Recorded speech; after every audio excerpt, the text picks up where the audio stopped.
শুভ সকাল বন্ধুরা। আজ 23 ফেব্রুয়ারি সোমবার। আজকের সকালের বরাক তথা সমগ্র আসামের গুরুত্বপূর্ণ খবরগুলি হল: ভারতীয় নাগরিকদের রোজকার জীবনে বিভিন্ন কাজ এবং সরকারি প্রকল্পের সুবিধা পেতে একাধিক নথি প্রয়োজন। পরিচয় অথবা সেই প্রকল্পের জন্য যোগ্য কিনা সেটাও নিশ্চিত করতে প্রয়োজন হয় নথিগুলি। আর সেই নথিগুলির মধ্যে অন্যতম হল রেশন কার্ড। আর এই কার্ডের সাহায্যে খাদ্য নিরাপত্তা প্রকল্পের থেকে সস্তায় খাদ্যশস্য পাওয়া যায়। এবার এই রেশন কার্ড সংক্রান্ত নিয়মে বেশ কিছু পরিবর্তন আনছে কেন্দ্র সরকার। যে পরিবারের বার্ষিক আয় 1,20,000 টাকার বেশি, তারা রেশন কার্ডের জন্য আর আবেদন করতে পারবেন না, এমনকি তাদের রেশন কার্ড বাতিল হবে। সেই সাথে যাদের পাকা বাড়ি আছে এবং ABCD অথবা ই ক্যাটাগরির কোনো কলোনিতে ফ্ল্যাট আছে, তারা এই আবেদন করতে পারবেন না অথবা রেশনের সুবিধা পাবেন না। তবে এই সমস্ত নিয়ম বর্তমানে শুধু দিল্লির বাসিন্দাদের জন্য। আগামী দিনে দেশের বাকি জায়গাগুলিতে এই নিয়ম লাগু হতে চলেছে। তবে শুধু এইটুকু নয়, রয়েছে আরও নিয়ম। যে পরিবারে 2 কিলোওয়াটের বেশি বিদ্যুৎ খরচ করা হয়, তারা আবেদন করতে পারবেন না। যাদের নিজেদের গাড়ি আছে, তারা রেশন কার্ডের আওতায় পড়বেন না। সরকার চাইছে এই সুবিধা যেন মূলত আর্থিকভাবে দুর্বল এবং আদতেই যাদের রেশনের প্রয়োজন রয়েছে, তারাই যেন সেটা পান। পবিত্র রমজান মাসে ওমরা পালনকারীদের নিরাপত্তা, শৃঙ্খলা এবং নির্বিঘ্নে ইবাদত নিশ্চিত করতে একগুচ্ছ নতুন নির্দেশিকা জারি করেছে সৌদি আরব কর্তৃপক্ষ। প্রতি বছর রমজানে মক্কার গ্র্যান্ড মসজিদে বিশ্বের বিভিন্ন প্রান্ত থেকে আসা মুসল্লিদের সংখ্যা কয়েক গুণ বেড়ে যায়। এই বিপুল জনসমাগম সামাল দিতে এবং ভিড় নিয়ন্ত্রণে যাতায়াত ও স্বাস্থ্য নিরাপত্তা ব্যবস্থায় বিশেষ গুরুত্ব দিয়ে এই নতুন পরিকল্পনা গ্রহণ করা হয়েছে।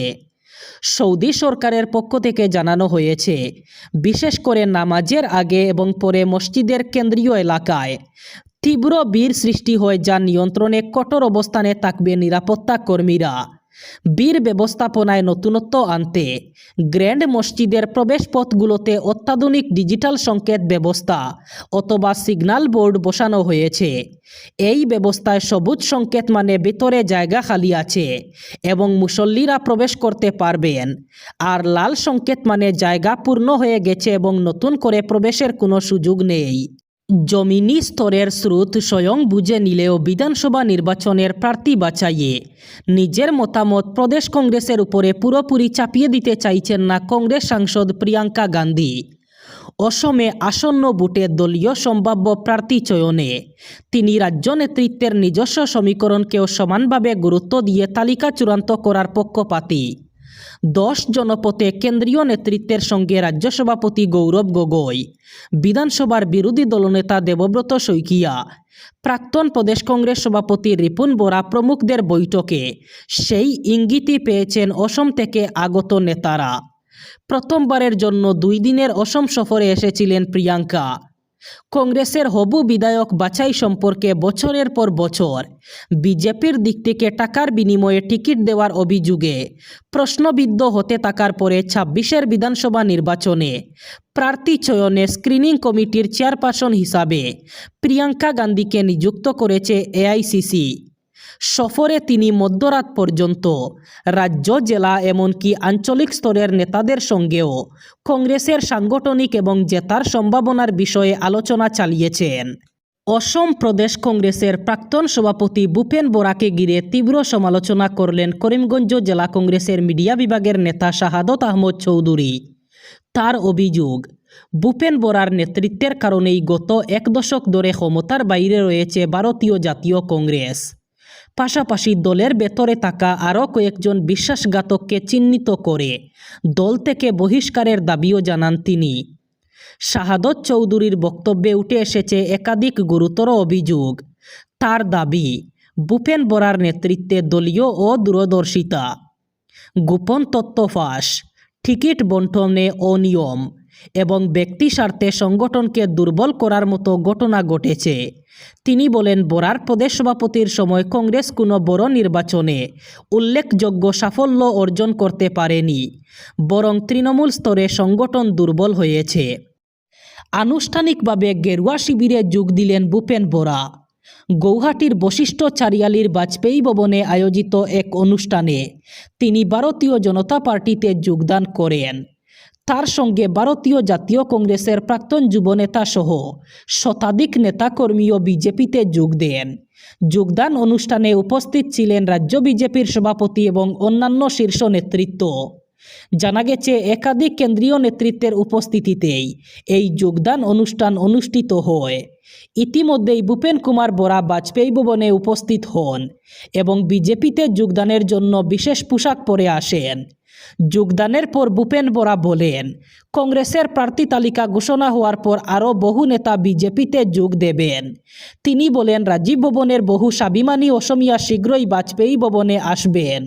বড় খবর, হোলিতে মহিলারা পাবেন এলপিজি গ্যাস সিলিন্ডার।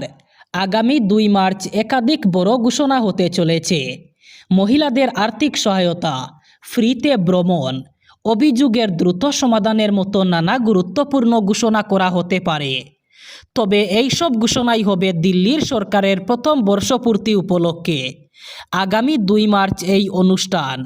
সেখানে উপস্থিত থাকতে পারেন রাষ্ট্রপতি দ্রৌপদী মুর্মু। প্রতিবেদন অনুযায়ী আর্থিকভাবে পিছিয়ে পড়া মহিলাদের বিনামূল্যে এলপিজি সিলিন্ডার দেওয়ার ঘোষণা করা হবে ওই অনুষ্ঠানে। এদিকে দিল্লি সরকার হোলি ও দীপাবলি উপলক্ষে একটি করে এলপিজি সিলিন্ডার দেবে।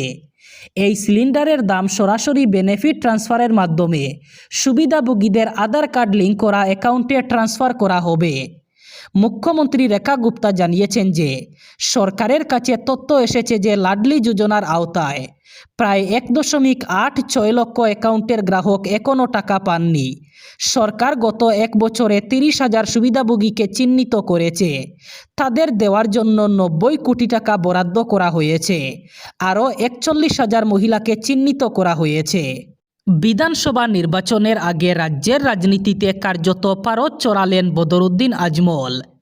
একদিকে নিজের প্রার্থীপদ ঘোষণা, অন্যদিকে কংগ্রেসের ধর্মনিরপেক্ষ ভাবমূর্তিকে সরাসরি চ্যালেঞ্জ জানিয়ে আজমল দাবি করেছেন কংগ্রেস এখন প্রাসঙ্গিকতা পড়েছে। আজমল সরাসরি অভিযোগ করেছেন, কোনো প্রকৃত অসমিয়া ব্যক্তি আর কংগ্রেসের ঝান্ডা ধরছেন না। তার মতে কংগ্রেসের নীতি এবং আদর্শ এখন ভূমিপুত্রদের থেকে অনেক দূরে। এক সময়ের মিত্রশত্রুকে আক্রমণ করে তিনি বলেন, কংগ্রেস নিজেদের অসাম্প্রদায়িক দাবি করলেও বর্তমানে তারা কেবল মুসলমানদের দলে পরিণত হয়েছে। কংগ্রেসের সাফ কথা, এবার কংগ্রেস না পাবে সংখ্যালঘুদের একতরফা ভোট, না পাবে চা বাগান এলাকার চিরাচরিত সমর্থন। কংগ্রেসের পায়ের তলা থেকে মাটি সরে গেছে। যারা নিজেদের অসমিয়া বলে গর্ব করেন তারা এখন আর কংগ্রেসের সঙ্গে নেই। এদিকে বিধানসভা নির্বাচনে রাজ্যের রাজনৈতিক সমীকরণ উলটপালট করতে বড়সড় চমক দিলেন এআইইউডিএফ প্রধান বদরুদ্দিন আজমল। গুঞ্জন নয়, এবার সরাসরি বুথের ময়দানে অবতীর্ণ হচ্ছেন তিনি। দলের পক্ষ থেকে জানানো হয়েছে, হাই প্রোফাইল বিন্নাকান্দি আসন থেকে প্রার্থী হচ্ছেন খুদ আজমল। শুধু তাই নয়, রাজ্যের মোট 25টি বাছাই করা আসনে প্রার্থী দিয়ে নিজেদের শক্তি প্রদর্শনের প্রস্তুতি চূড়ান্ত করেছে ইউডিএফ। এবার বরাক উপত্যকার 3 জেলার আজকের আবহাওয়ার খবর। আজ 23 ফেব্রুয়ারি সোমবার বরাক উপত্যকার 3 জেলায় গরম থাকার সম্ভাবনা। আজ শিলচর কাছাড়ে সর্বোচ্চ তাপমাত্রা থাকবে 29 ডিগ্রি সেলসিয়াস এবং সর্বনিম্ন তাপমাত্রা থাকবে 17 ডিগ্রি সেলসিয়াস। শ্রীভূমি করিমগঞ্জে আজ সর্বোচ্চ তাপমাত্রা থাকবে 29 ডিগ্রি সেলসিয়াস এবং সর্বনিম্ন তাপমাত্রা থাকবে 17 ডিগ্রি সেলসিয়াস। একইভাবে হাইলাকান্দি জেলায়ও আজ সর্বোচ্চ তাপমাত্রা থাকবে 29 ডিগ্রি সেলসিয়াস এবং সর্বনিম্ন তাপমাত্রা থাকবে 17 ডিগ্রি সেলসিয়াস। এই ছিল আজকের সকালের গুরুত্বপূর্ণ খবরগুলি। ভিডিওটি অবশ্যই লাইক করবেন এবং চ্যানেলটি সাবস্ক্রাইব করবেন।